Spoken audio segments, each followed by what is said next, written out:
earth, water, fire and air. These are the basic elements we find every single day. But which one is the best one? So I'm gonna answer this question today using a tier list. And I'm making this video in literal sense, no avatar reference over here. I will be looking at their 1v1 strength with each other, their usefulness to the overall species living on this planet, support unit combos, offensive combos they can form with each other, and at last we will be looking at their Super Saiyan combos, which we will be discussing in a bit. So the first element I'm going to talk about is Earth. In this context, Earth means rocks. When it comes to 1v1 with other forces of nature, that's where the Earth lags behind. You see, rocks are pretty hard in general, but they are not as hard as we think in front of nature's force. So who's gonna win the battle between the Earth and Fire? Well, it's obviously Fire, because the fire has so much power that it can destroy the entirety of the freaking rock by melting it. In fact, the power is so much that it can create an entirely different type of rock with the slight changes in the temperature.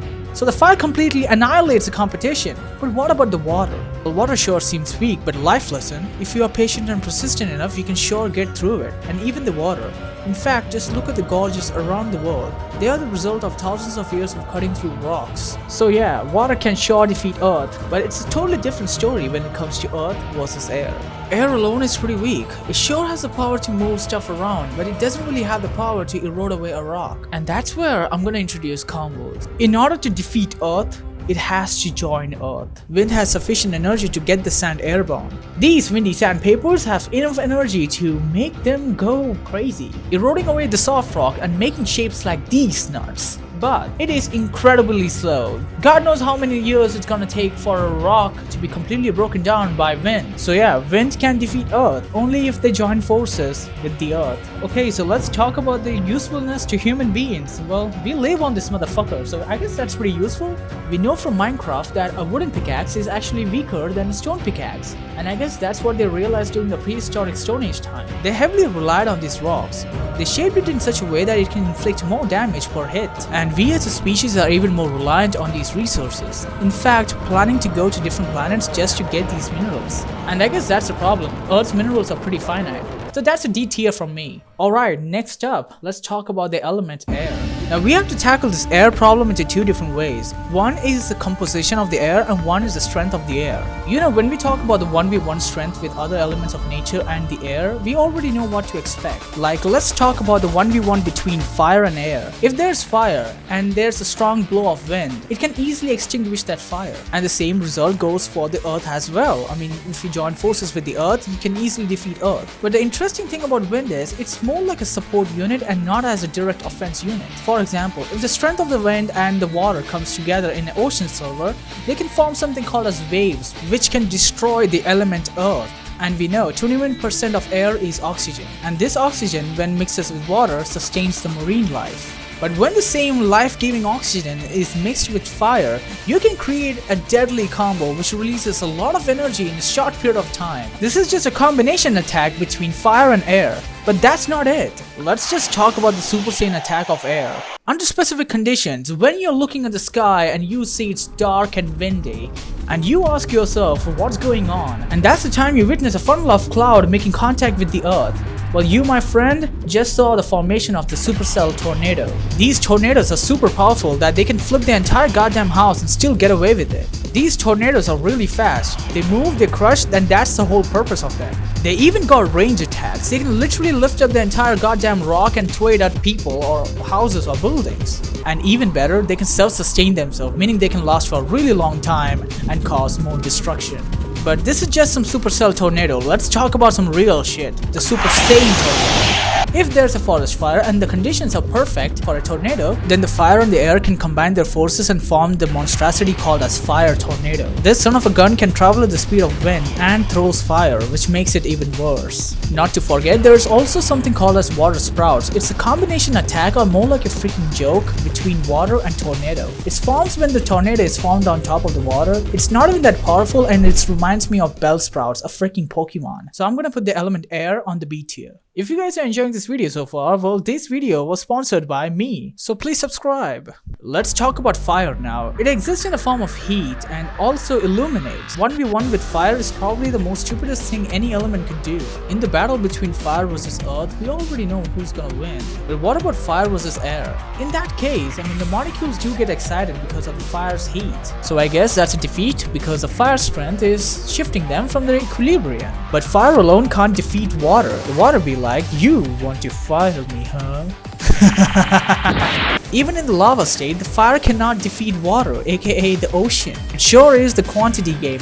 If there's so much lava and less water, obviously the water is gonna lose. But it can go the other way around, and that's why I'm not going there. Okay, sure, water is undefeated by the fire directly, but fire ain't gonna back off. It sure has a brilliant idea. It can use earth as a medium of transfer of heat, results into the evaporation of water, and yeah, defeat it. Fire in fact uses atmosphere as a medium of transfer of heat, and that's the reason why the water cycle is still in float, but that's just fire being friendly and making allies. Let's talk about the fire's offensive attacks. Fire, already being so deadly, can use air as a collateral to inflict more damage onto his enemies. Fire can harness his pressure building abilities, and at some point of time it will literally blast off the earth just to come out, and that's how we see these amazing volcanoes exploding. But that's just some low tier abilities. Let's talk about the real Super Saiyan strength. Fire has so much power that it can literally move the goddamn planet, and I'm not even kidding. The continental drift is all because of the pressure that is building because of the fire. The alliance of earth and fire is so good that it can finally show its true power of destruction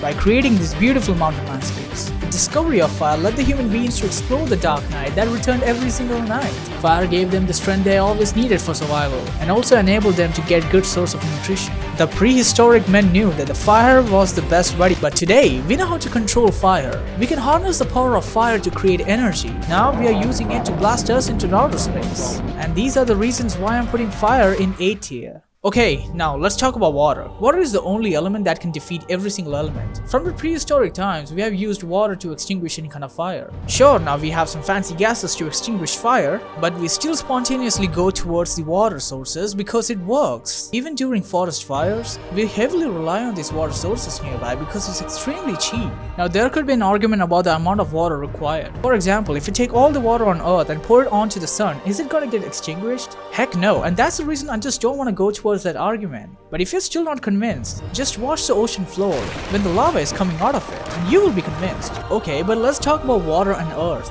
We have this whole branch of geology called geohydrology, so I guess that gives a clue of who is winning. The water on the river dominates the earth's surface and even underground. Water is really adjustable, yet so stubborn that it could cut through mountains for millions of years. Water is a designer of the landscape. It can make or break any kind of landscape if it really wants. The water's main strength is time and calmness. Due to its calm nature, Earth doesn't really think it's threatening. But because of the time it has, it can completely prove the Earth wrong because of its erosive nature under the calmness. But air has always been a true neutral. Air and water has always doubled down on other elements. The water has took revenge of the air by smashing its waves onto the rocks of the coastal region. The combination of air and water is so good that the water goes up in the sky, turns into hailstones and attacks the planet Earth. So yeah, the water is pretty much undefeated in 1v1 duels. And it can be defeated if the elements decide to synergize together, which I've already explained in the previous part, so I'm not gonna do that again. Now let's just talk about the Super Saiyan attacks of the water. You can find them on the mountaintop, but back in the days, they have dominated the earth for a very long time. I'm talking about the glaciers. These crispy water guys are completely opposite from the water we see every single day. Remember I told you guys about how water is so calm and persistent and patient?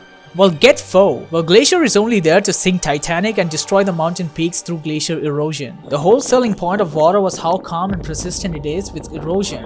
But the glaciers are literally the gangsters of the snowy world. One landslide or snowslide and it will destroy the entire face of the mountain because of its power that it possesses.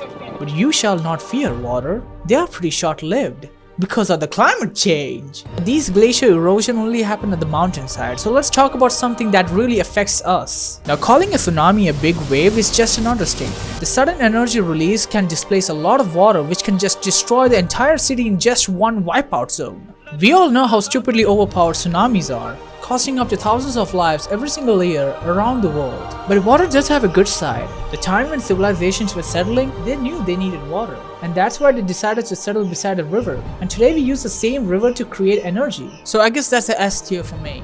These all are oversimplified interactions between elements in a tier list. If you guys want to see more of them, make sure to subscribe as I will be continuing posting more videos like this.